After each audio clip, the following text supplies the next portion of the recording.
GST में सबसे बड़ी गलती लेजर क्रिएशन के समय होती है।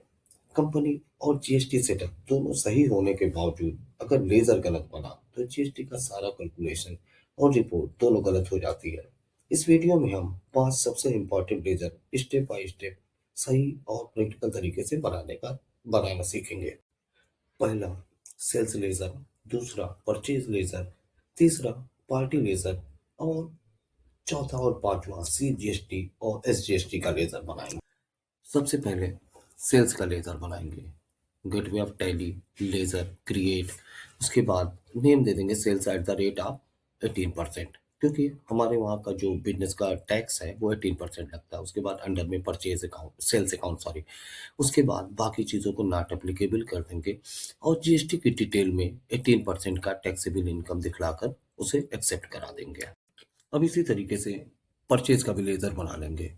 परचेज और अंडर में परचेज अकाउंट और उसके बाद जीएसटी की डिटेल, जैसे सेल्स की डिटेल भरी थी सेम उसी तरीके से इसकी भी डिटेल फिलअप कर देंगे। इसके बाद दो पार्टी का लेजर बना लेंगे। एक जिससे हमें माल खरीदना है और दूसरा जिसे हमें माल बेचना है, यानी सप्लायर और कस्टमर। इसमें जीएसटी की डिटेल कहीं भी अब अप्लाई नहीं करते हैं। अब लास्ट दो लेजर और बनाएंगे, एक सीजीएसटी और दूसरा एसजीएसटी का।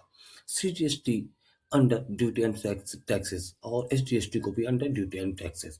और परसेंटेज ऑफ कैलकुलेशन, दोनों का परसेंटेज ऑफ कैलकुलेशन 9% रखेंगे।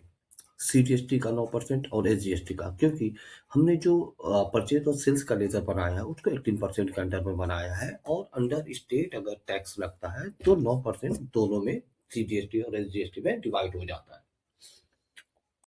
अगर आप ये 5 लेजर बनाने के तरीके सीख लेते हैं तो office accounting, small business GST work और क्लाइंट हैंडलिंग खुद भी कर सकते हैं।